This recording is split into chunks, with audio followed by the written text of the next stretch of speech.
Tá, agora a gente vai querer dar alguns resultados sobre polos, tá? Então, como eu falei antes sobre zeros, fica mais fácil agora classificar os polos em relação à taxa em que a função vai para o infinito quando você se aproxima da sua singularidade, tá bom? Então, deixa eu enunciar aqui esse resultado.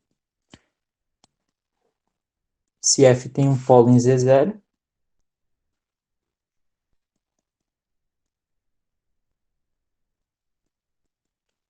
em z0, então existe uma vizinhança desse ponto.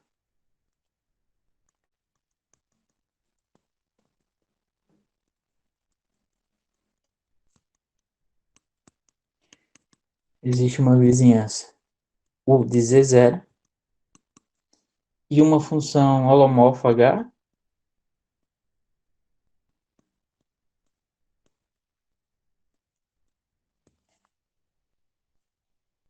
h, tal que h de z seja diferente de zero em U, e o único inteiro positivo n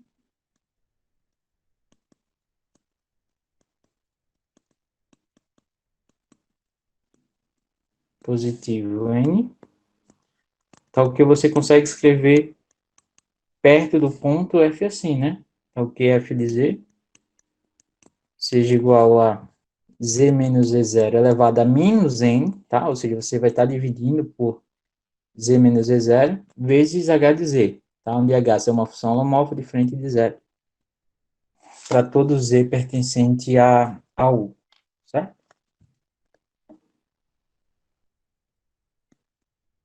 Pertencente a U, tá? Então, é claro aqui que o z0 para todo z pertencente a U menos z0, né? Numa vizinhança do ponto menos a sua singularidade. Tá bom? Por quê? Porque agora você pode usar o teorema anterior, tá? Porque se f tem um polo em z0, então a função 1 sobre f, ela tem um zero em z0, tá? Uma função holomorfa que na origem ela tem um zero, tá? Por definição. Então, vale o resultado anterior para a função 1 sobre f, tá? Então, pelo teorema anterior, a gente pode escrever assim, né? 1 sobre f de z como sendo z menos z0 elevado a n vezes uma função g de z, né? Onde g é uma função diferente de zero, holomorfa perto da sua singularidade, uma vizinhança da sua singularidade, tá? É diferente de zero para todo z,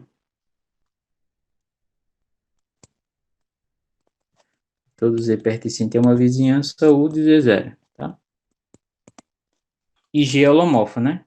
Lembra que tudo isso aqui é o que a gente ganha do resultado anterior. G é holomorfa em U, tá? Ó, se você consegue escrever assim, então, isolando agora o f, então isso implica que o f de z, aí esse cara passa aqui para o outro lado dividindo, então vai ficar z menos z0 elevado a menos n, tá? Vezes a função 1 sobre g de z, tá? Essa função aqui, g de z, é que faz o papel da minha h nesse meu resultado. Tá? Então, esse aqui vai ser a minha h de z. Porque lembra que como a g ela não se anula nunca em U, e ela é uma função holomorfa, então 1 sobre g de z ele define uma função holomorfa em U, tá? E aí você ganha o resultado. Esse inteiro aí é único pelo resultado anterior, e você ganha de maneira rápida esse resultado, tá? Esse número n aqui ele é chamado a ordem ou a multiplicidade do polo, tá? Então, observação. O inteiro n é chamado a ordem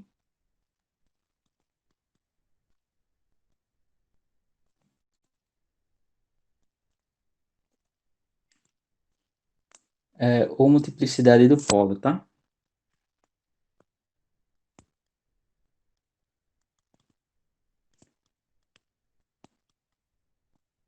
Do polo Z0. Tá? Então, note que esse n daí, ele mede a taxa em que a função ela vai vai estar indo para o infinito, tá? Quanto maior o n, mais rápido essa função ela vai estar indo para o infinito.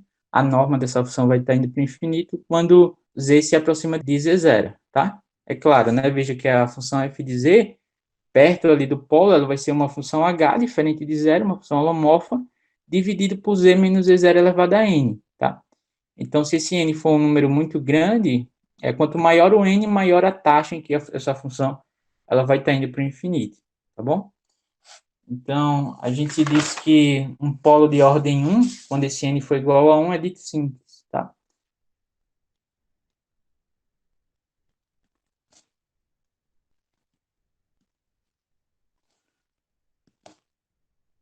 É dito simples.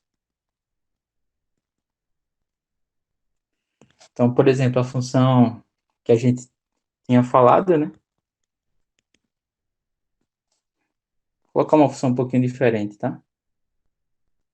Essa função aqui, g de z igual a 1 sobre z ao quadrado, ela é um polo de ordem 2, tá?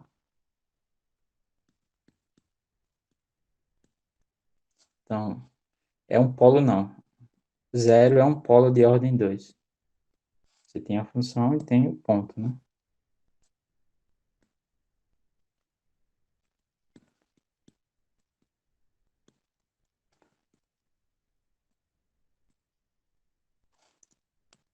Tá?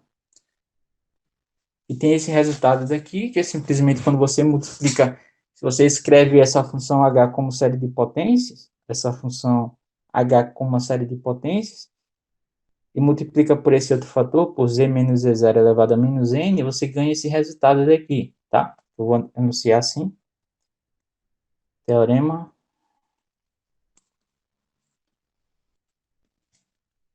então, se f tem um polo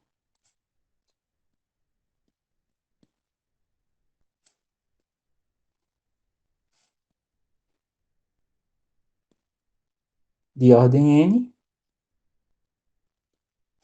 em z0, então a gente pode escrever a função assim, ó. Então, f de z, ela vai ser escrita como a elevado a menos n, por z menos z0 elevado a n, tá? Mais a elevado a menos n mais 1, por z menos z0 elevado a n menos 1, tá? Mais a menos 1 por z menos z0, mais g de z, tá? Onde g é uma função holomorfa numa vizinhança de z0, tá? Então, perto do ponto z0, tá? Numa vizinhança deletada do ponto z0, você pode escrever a função assim.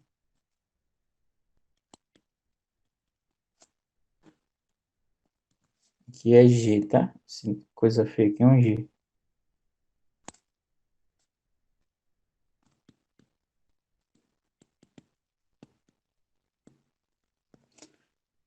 Por quê? Então, basta usar o resultado anterior, né? A prova a gente já viu, ó.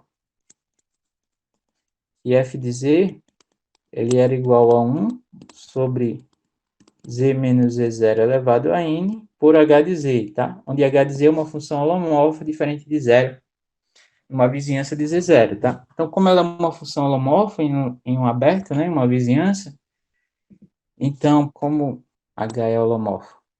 Deixa eu escrever assim, né? Em uma vizinhança u de z0. Então, tomando a representação de H por série de potências, a gente sabe que ela é analítica, né?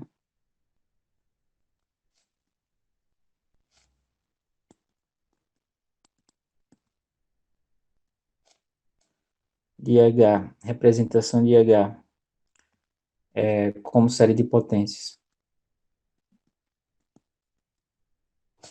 Mais difícil escrever isso por extenso do que matematicamente. Por extenso, em torno de Z0.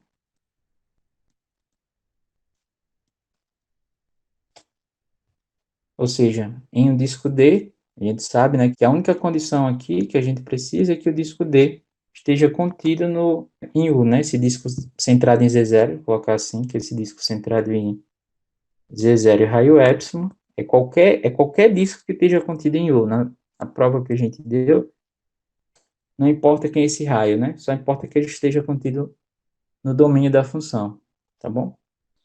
Então a gente pode representar assim, né? Temos que f de z vai ser igual a 1 sobre z menos z0 elevado a n, e aqui, entre parênteses, eu vou escrever h como série de potências. Então vai ser escrever assim, tá? A0 mais, aqui são os seus coeficientes, em torno de z0, mais A2, z menos z0 elevado ao quadrado, e assim por diante, mais, sei lá, a n z menos z0 elevado a n, né? Os caras continuam.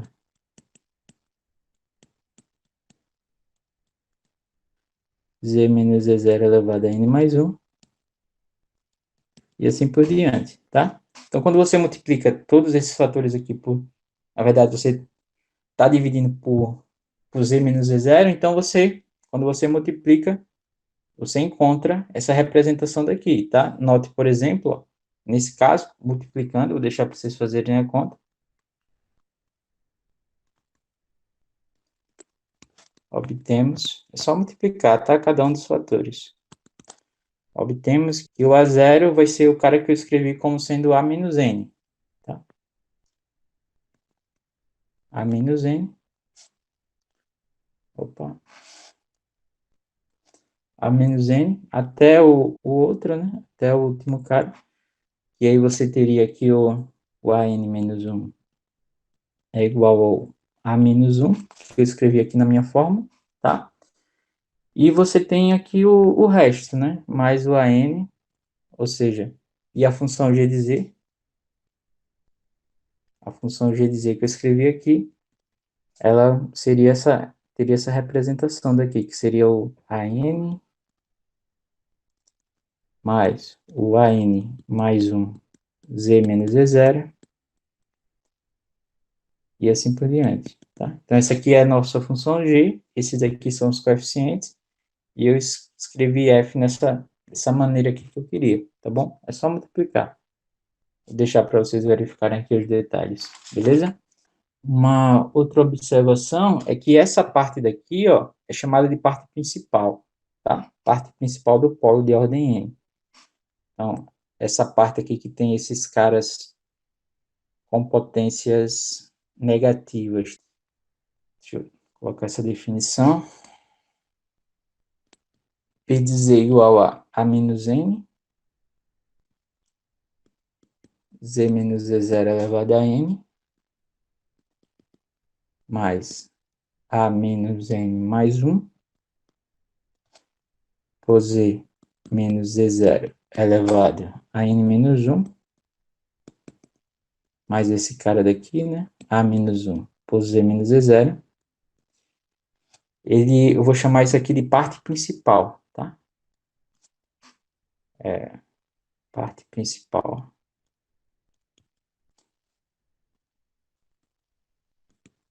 Parte principal ou parte singular, tá? Alguns livros também usam essa notação.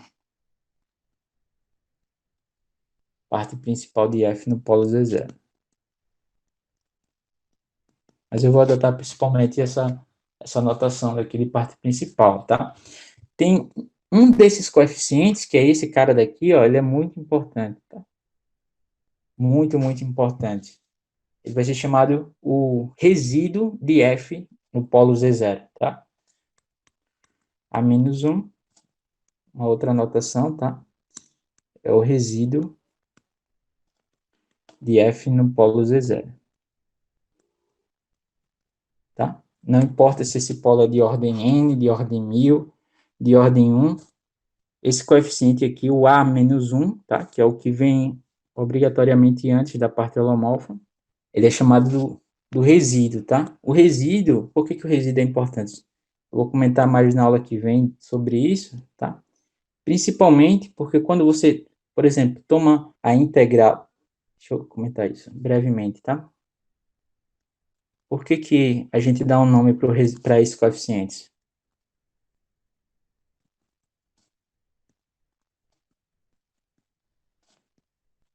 Ao coeficiente a menos 1, tá? E os outros a gente não dá nome, né? Se der um nome é porque de alguma maneira é importante, tá?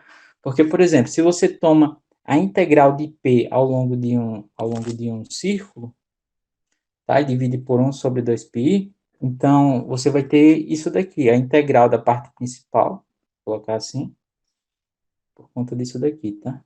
Porque 1 sobre 2π, a integral de C, ao longo de um círculo C, tá? Da parte principal, P de Z, dz, é igual a esse coeficiente A menos 1, tá? Por quê? Porque todos esses outros caras aqui, deixa eu colocar brevemente aqui, assim. Todos esses caras aqui, ó, esse cara daqui, ele tem uma primitiva em C estrela, né? Em C menos a origem. Esse cara aqui também tem uma primitiva, tá? Então, a integral ao longo de uma curva fechada, ao longo do círculo, por exemplo, é zero. O único cara que não vai ter uma primitiva no círculo, né? Não tem uma primitiva em C estrela, ele tem uma primitiva em um conjunto menor, né? Mas se você pega uma curva fechada, esse cara, a integral dele depende, em geral, ao longo do caminho, tá? Então, só vai gerar aqui o resíduo, tá? Só sobra o resíduo. Então, esse cara daqui ele vai ser importante quando a gente for calcular integrais, quando a gente for contar zeros, tá? A teoria sobre os resíduos é uma teoria muito rica, tá? A gente vai dar algumas aplicações a partir da próxima aula, mas é importante pelo menos ter uma ideia porque que ele a gente dá um nome para ele, né? E não dá o nome para os outros caras, né? Que aparentemente ele é só mais um dos coeficientes, tá? Mas ele é o principal coeficiente, vamos dizer assim, da parte principal por conta dessa propriedade. E todas as outras parcelas aqui que elas estão multiplicando, eles vão ter uma primitiva em C menos a origem menos ele, tá bom? E, portanto, ele vai ser muito importante quando for calcular integrais, quando for contar zero, pelo princípio do argumento, tá? Várias aplicações a gente vai ver, tá? Então, como é que a gente calcula esse resíduo, por exemplo, tá? Então, como calcular o resíduo? Deixa eu comentar brevemente aqui, tá? Se ele é importante, faz sentido eu querer calculá-lo, tá?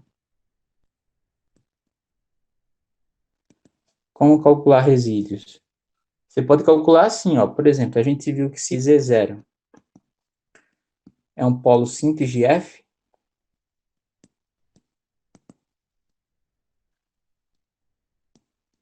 então a gente viu, ó, pelo teorema anterior, que a gente pode escrever F de Z como sendo A menos 1 de Z menos Z0 mais G de Z, tá? Onde G é uma função holomorfa, certo?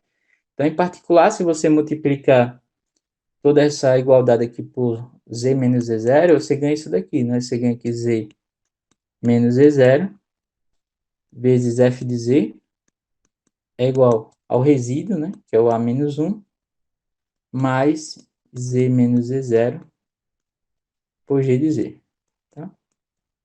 Tá. Isso implica, quando você toma o limite, né? Isso implica, tomando o limite,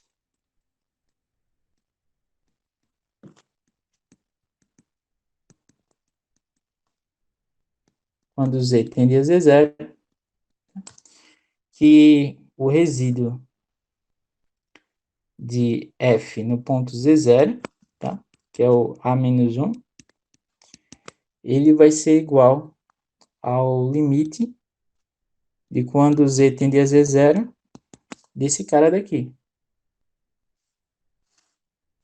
de Z menos Z0 vezes F de Z, tá? Basta calcular um limite, porque o limite dessa outra parcela vai ser igual a zero.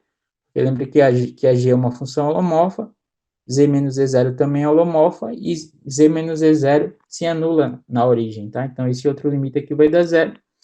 E o A menos 1 vai ser esse outro limite daqui de Z menos Z0 vezes F de Z.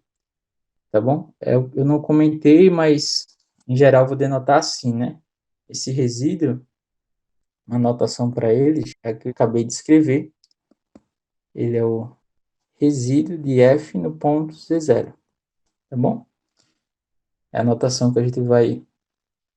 No ponto não, no polo Z0. Você só pode calcular resíduo para os polos. Tá bom? Pelo menos a gente definiu assim. Ah, e se esse polo não é simples, tá? Isso aqui é se o polo for simples, tá? Se Z0 for um polo de ordem N, por exemplo, basta você fazer uma outra continha que não é tão complicada, tá? Mas vou colocar aqui. Teorema. Se F tem um polo de ordem N, Z0.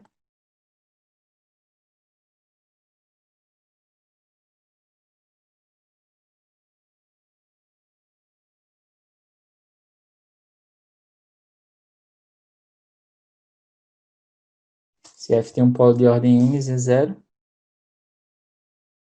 Então, o resíduo de F em Z0. Uma das maneiras, né, de você calcular, depois eu vou colocar outras nos exercícios, é calcular esse limite, tá? O limite de quando Z se aproxima em Z0, de 1 sobre N menos 1 fatorial, tá?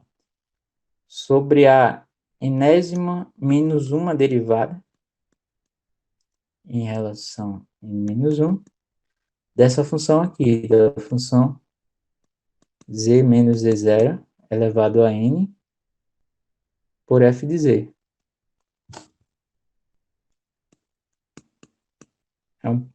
Dá um pouquinho mais de trabalho, né? Para calcular um resíduo de ordem superior, né? Por quê? A prova, deixa eu dar um esboço aqui rápido. Ó, basta perceber o seguinte. Por esse teorema daqui, ó, a gente sempre pode escrever F perto de um polo de ordem N, tá? Como tendo essa representação daqui, tá? Então, se você multiplica em ambos os membros aqui por Z menos Z0, tá? Então, deixa eu pegar essa equação daqui, vou chamar essa equação aqui de estrela, tá? Deixa eu chamar aqui de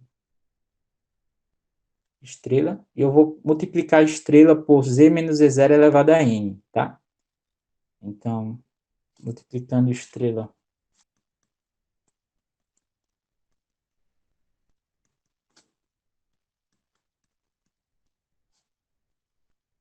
por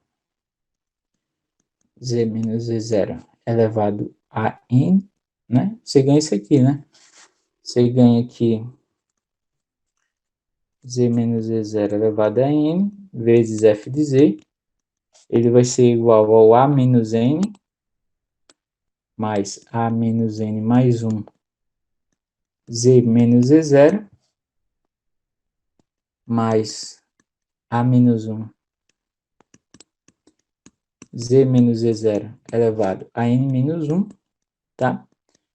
Mais a função holomorfa G por Z menos Z0 elevado a N, tá? Aí você quer fazer aquela mesma brincadeira que eu fiz para o polo simples, né? Você quer calcular esse cara daqui, né? Você quer encontrar quem é que vai ser o A menos 1, tá? Ó, então, para você encontrar esse cara, perceba que isolá-lo, né? Você vai ter que derivar em ambos os lados n menos uma vezes, tá? Quando você multiplica n menos uma vezes, então aqui só vai restar o a menos 1 vezes n menos 1 fatorial, tá? Todos esses caras aqui que vêm antes, eles vão sumir com a derivada quando você deriva n menos umas vezes, e aqui na frente vai aparecer o n menos 1 fatorial.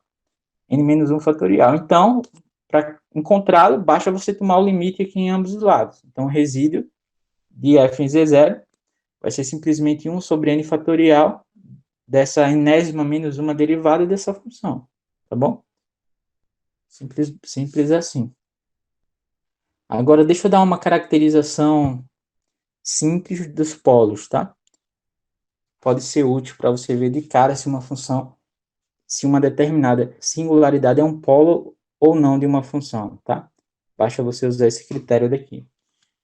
Então, colocar como proposição, porque, na verdade, é um corolário do critério de Riemann, de removabilidade, a gente vai ver, tá? Então, suponha que Z0 é uma singularidade isolada de F. Então, Z0 é um polo de F, se somente se a norma de F de Z tende ao infinito quando Z se aproxima de Z0, tá? Então, veja que como isso daqui é se somente se você quiser, você pode tomar isso daqui como sendo a sua definição de polos, tá? Só que fica essa definição um pouco difícil de caracterizar como é que você define a ordem do polo, tá? Então, por isso que a gente começou ao contrário, mas se você quiser começar assim, definir um polo dessa maneira, não tem nenhum problema, porque vale a ida e a volta, né? Então, vamos ver a prova aqui rapidamente. Se Z0 é um polo de F, então, por definição, 1 sobre F tem um zero em Z0.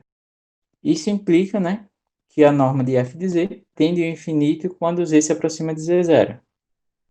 Claro, se o inverso da função ela vai estar indo para zero quando z se aproxima de z0, porque a função, a norma de f de z vai estar indo para o infinito quando z tende a z0, tá? Se você quiser ser formal, escrever isso daqui, você escreve assim, tá? Vou escrever só para vocês se acostumarem com rigor de análise, por exemplo, tá?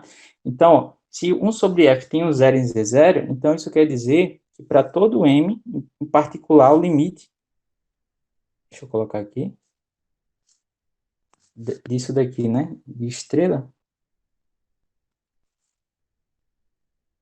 de duas estrelas, vou colocar assim, em particular, o limite de 1 sobre f de z, quando z se aproxima de z0, ele vai ser zero, né? Ele vai ser zero. E lembra o que é que isso quer dizer, né? Que para todo m positivo, para todo m maior do que zero, tá? Existe um disco, né? Existe uma vizinhança do ponto, então existe sei lá, z menos z0, z menos z0 maior do que zero e menor do que epsilon, existe um epsilon com essa propriedade daqui, tá? Tal que 1 sobre f de z, ele vai ser menor do que 1 sobre m, tá?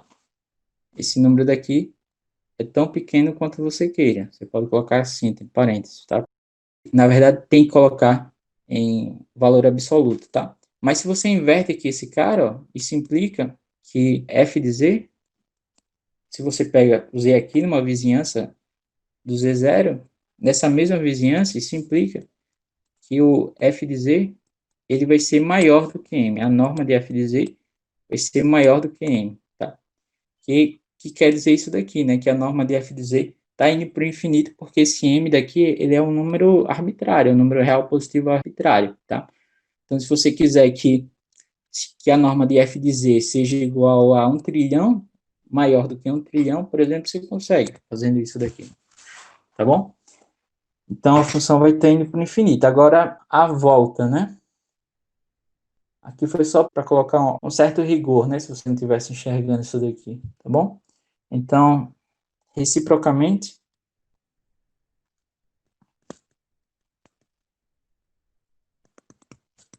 se a norma de f de z vai estar indo para o infinito, quando z tende a z0, então isso implica que o inverso dessa função, por um argumento análogo que eu fiz aqui, se implica que 1 sobre a norma de f de z, ela vai estar indo para zero. Tá? Quando z se aproxima de z0. Tá? E em particular, isso quer dizer que a função 1 sobre f ela é uma função limitada próxima do ponto, né? Se existe o limite né? Lembra que a função próxima do ponto é limitada, né? Então, 1 sobre f é limitada numa vizinhança de Z0. Mas lembre daquela condição de rima de removabilidade, né? Se essa função é limitada numa vizinhança da sua singularidade, então isso implica que Z0, pela condição de rima,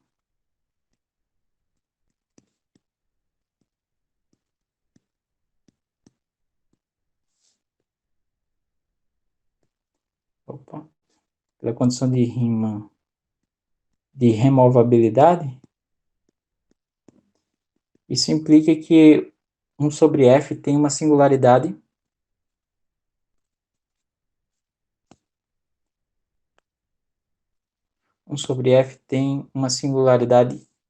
removível.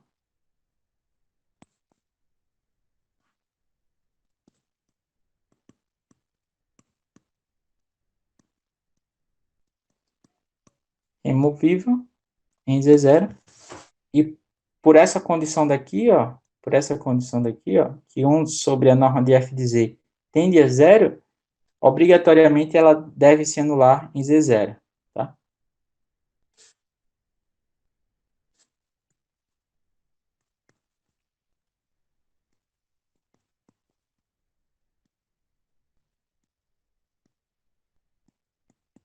Tá? Mas se você olhar para a definição, isso quer dizer que Z0 é um polo de f, tá?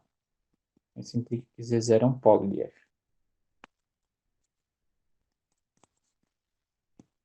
Então, isso demonstra o resultado.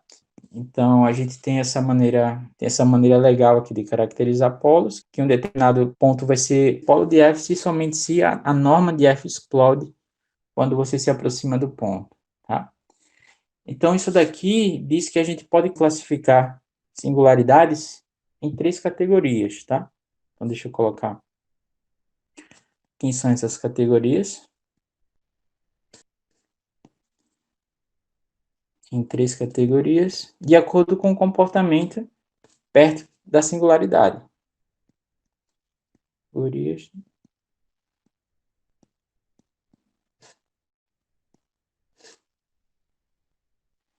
3 categorias, tá? Quais são elas? A gente viu que tem as singularidades removíveis, que são as falsas singularidades, né?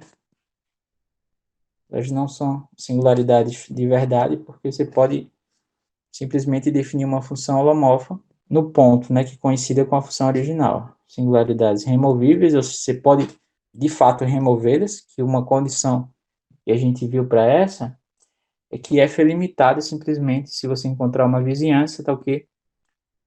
F é limitada numa vizinhança de Z0. Tá? O segundo tipo são os polos, tá? Então, polos, e a gente viu que uma condição aqui para ele é que a norma de f de z tende ao infinito quando z se aproxima de Z0, né? Quando z se aproxima da sua singularidade. Se isso acontecer, isso quer dizer que seu ponto é um polo, tá? E tem o terceiro tipo, que são as singularidades essenciais, tá? Singularidades essenciais. Que, por definição, são singularidades que não são nem removíveis e nem polos, tá? O resto a gente chama de essencial, tá? São as singularidades que não são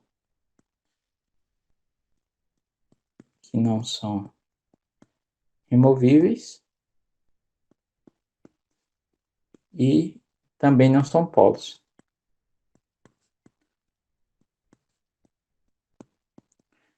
Não são polos, tá? Essa daqui, na verdade, vai ser a nossa definição de singularidades essencial. O que é uma singularidade essencial? É uma singularidade, do jeito que a gente definiu, que ela não é uma singularidade removível, ou seja, a função não é limitada numa vizinhança de Z0 e também não é um polo. A norma de f de z, ela não está indo para o infinito da maneira que a gente define aqui, né? Ou seja, vai ter caminhos que a função ela vai estar indo para o infinito quando você se aproxima do ponto, mas vai ter outros que a função vai estar indo, por exemplo, para zero, vai ter outros em que a função oscila de uma maneira muito maluca, mas não tem limite nenhum. Então, de novo, perto de uma singularidade essencial, a função elas tem um comportamento bastante hostil, tá? São como cavalos selvagens que a gente não consegue domá-los, vamos dizer assim, tá? Deixa eu colocar aqui um exemplo de uma singularidade essencial. Essa função aqui, ó, h de z igual a e elevado a 1 sobre z. Então, tem uma singularidade essencial em z0, tá? Por exemplo, dá só alguns exemplos, tá? Depois eu vou tentar mostrar uma parte do gráfico aqui dessa função perto de z0, para vocês verem como ela é estranha, tá? Então, ó, se você pega, por exemplo, z igual a x mais i0, por exemplo, ou seja, com x maior do que zero, e faz x tender a zero pela direita, tá? Então, a sua função, ela simplesmente se torna assim, né? É elevado a 1 sobre x, tá? E a gente sabe que como esse cara daqui, ó, ele vai estar indo para o infinito, para valores maiores do que zero, então, esse cara vai estar indo para o infinito, tá? Então, se x tende a zero pela direita, se você se aproxima da sua singularidade pelo eixo de x, tá? Por esses caras aqui, então a sua função ela vai estar indo para o infinito, tá? Agora, se você toma o x tender a zero pela esquerda, por exemplo, então, de novo, se z for igual a x e você toma aqui um x negativo, tá?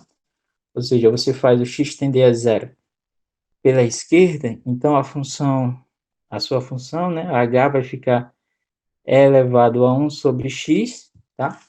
Mas como o x tende a zero pela esquerda, essa função agora, ela vai tender a zero, tá? Vai tender a zero, vai tender para zero, tá? Porque esse cara daqui, ele vai estar indo para menos infinito, né? Esse expoente, tá bom? Ou seja, quando você se aproxima para cá, a função explode. Se você se aproxima por esses pontos de aqui, a função vai estar indo para zero. Agora, por exemplo, se você se aproxima pelo eixo real, olha o que acontece com a função. Se você toma z igual a y, assim, tá?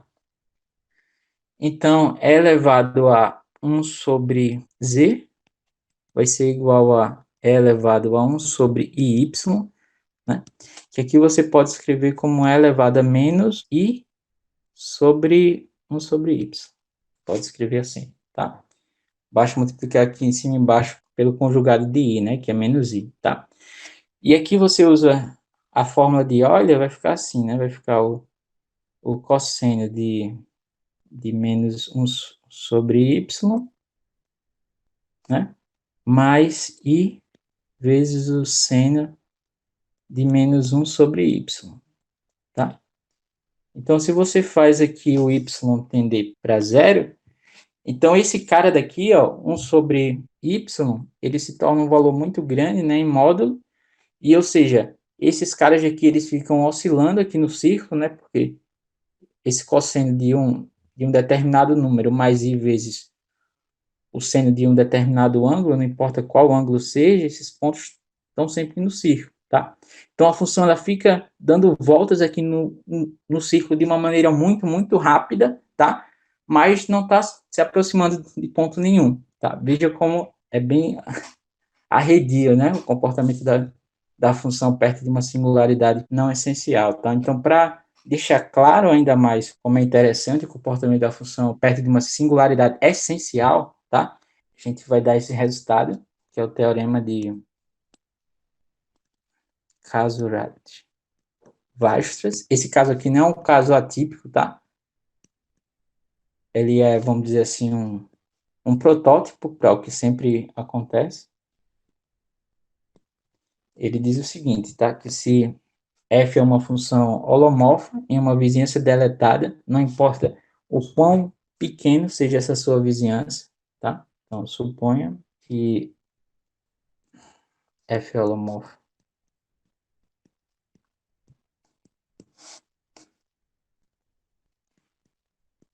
em uma vizinhança deletada assim, né? Eu defini várias vezes que é isso aqui na aula de hoje, tá?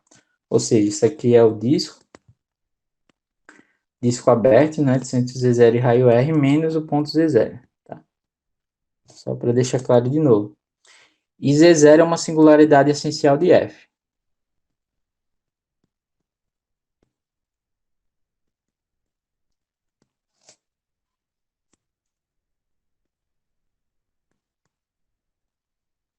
Essencial de F, então a imagem dessa vizinhança deletada é denso nos números complexos, tá? Veja como é bruto o negócio, tá?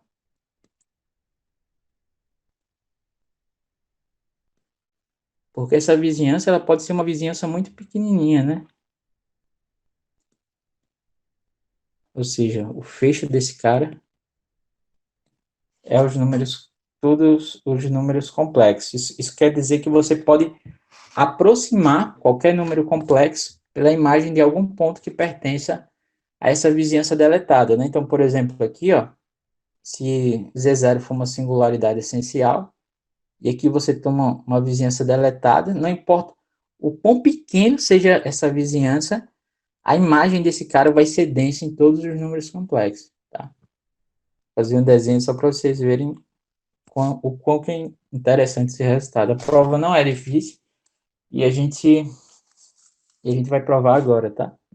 Um dos resultados, acho que foi o resultado final aqui da aula de hoje. Então, vamos ver a prova. A prova é por absurdo, né? Quando a gente vê um resultado assim, a prova meio que fica pedindo para a gente provar por absurdo. Então, suponha que a imagem desse cara, né?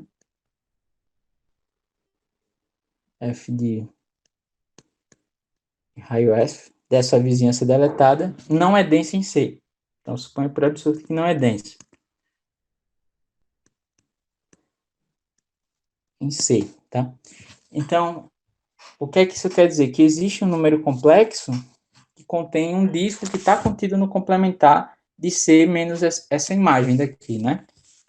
Então, isso implica que existe um W pertencente a C e um determinado disco, né? Um disco de centro W e raio epsilon, tá? Tal que esse disco vai estar contido no complementar dessa imagem, né? Ou seja, tal que o disco de centro W e raio epsilon, ele vai estar contido em C menos essa imagem. De zero, tá? E, portanto, o que é que isso daqui quer dizer? Ora, isso quer dizer que isso implica que para todo ponto que você pega nesse disco, a imagem dele, ele vai estar numa distância maior do que epsilon a w, tá? Então, isso implica que f de z menos w vai ser maior, está contido aqui nesse cara, tá? Só para deixar claro. Em c menos esse cara. Isso quer dizer que f de z menos w vai ser maior do que epsilon para qualquer z, para todo z pertencente ao disco de centro Z0 e raio epsilon, menos o ponto Z0, né? A vizinhança deletada, tá? Então, se isso acontece sempre, você pode definir a função assim, né? Então, podemos definir uma função auxiliar, podemos definir a função g, definida nessa vizinhança deletada, nessa mesma vizinhança deletada, de centro Z0 e raio R, tá? Ido em C, definido por 1 sobre o inverso desse cara, tá? G de Z igual a 1 sobre F de Z menos W, tá? Então, ó, a gente tem que essa função é holomorfa, né? Por esse resultado daqui, isso quer dizer em particular que quando Z se aproxima de Z0, essa condição daqui que a gente tem, isso quer dizer que esse denominador daqui, ele não vai se anular, tá? E como por hipótese, a nossa função f é uma função holomorfa nessa vizinhança deletada, tá? Então, a G também vai ser uma função holomorfa nessa vizinhança deletada, tá? Então isso implica que G é holomorfo.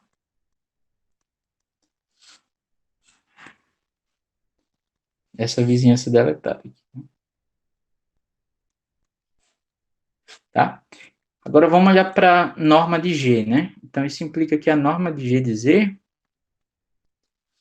ela vai ser igual a 1 sobre a norma de F de Z menos W, tá? Ó, e como isso daqui era maior do que epsilon sempre, então isso aqui vai ser menor do que 1 sobre epsilon. Então essa função aqui ela vai ser limitada, né? Nesse disco.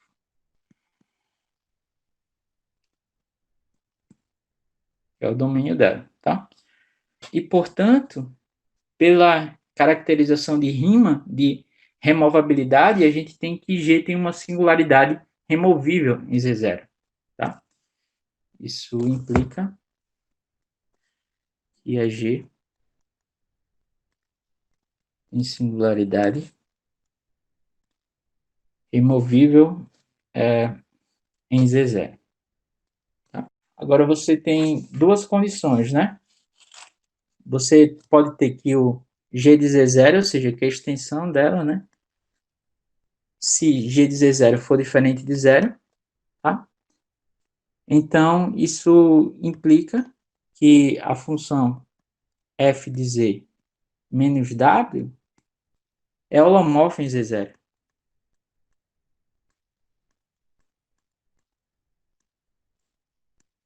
Tá? Porque se esse cara daqui for diferente de zero, se g de Z0 que é igual a 1 sobre f de Z0 menos w, se esse cara for diferente de zero, então você pode definir simplesmente a função f de z menos w como sendo 1 sobre g de zero, tá? Mas isso contraria o fato que Z0 é uma singularidade essencial de f, tá?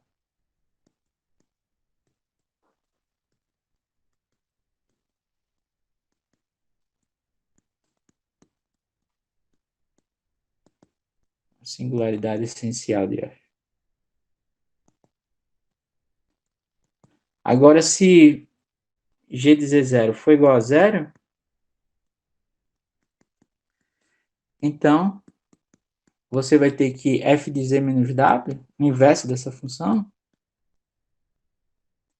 ela tem um polo, né? Porque ela vai estar indo para o infinito, tá? F de z menos w tem um polo em z0, e, portanto, f de z, então isso implica que f de z também teria um polo em z0,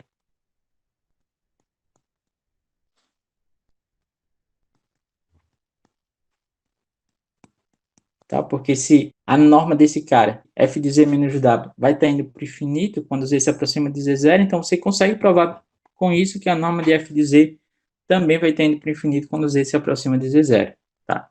Também teria um polo em z0, tá? Um absurdo novamente, porque a gente z0 não é um polo, z0 é uma singularidade essencial, né? Pois contraria a natureza do polo. Então, nesses dois casos, a gente tem um absurdo. Desculpa, pois contraria a natureza da singularidade. Ela não é um polo, uma singularidade essencial.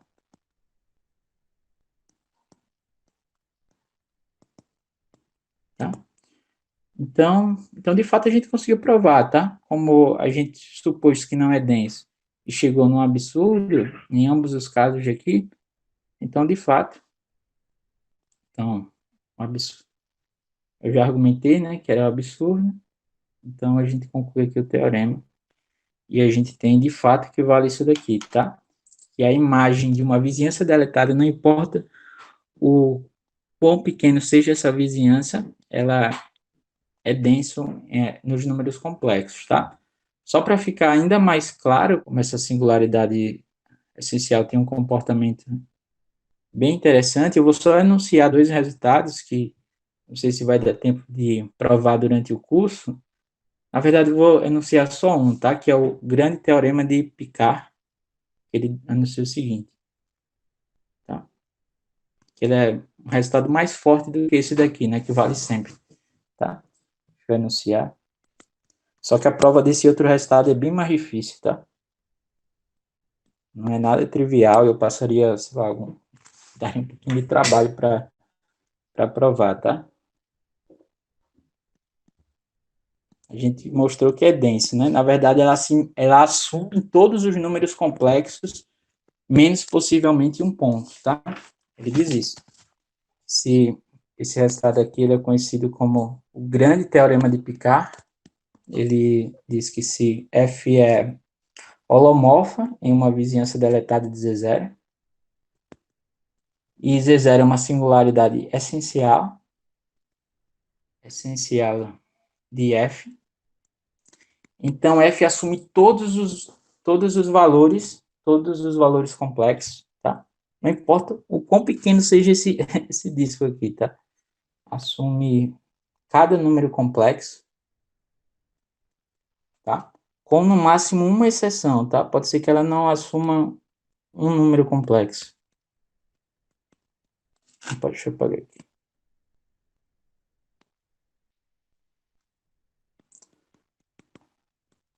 Com no máximo uma exceção. E ela assume esses valores um número infinito de vezes, tá? Assume um número infinito de vezes. Então veja como é forte esse resultado, né? Ele é conhecido como o grande teorema de Picard, né? Você pode se perguntar, professor, eu posso tentar provar que ela tentar tirar essa tese daqui, tentar fortalecer, ao invés de dizer que com no máximo uma exceção, será que eu consigo provar esse resultado e colocar que F atinge todos os números complexos, que a imagem de uma vizinhança deletada atinge todos os números complexos? E a resposta é não, tá? Você não consegue melhorar esse resultado nesse sentido, porque, ó, por exemplo, se você pega a função h de z assim, né? Então, lembra que por exemplo, se h de z for igual a e elevado a 1 sobre z, tá? Então, a gente tem que zero não é imagem de ninguém por h, que a função exponencial nunca se anula. De ninguém por h. Então, esse resultado não pode ser melhorado nesse sentido, tá? Agora, qualquer outro número complexo diferente da origem, tá?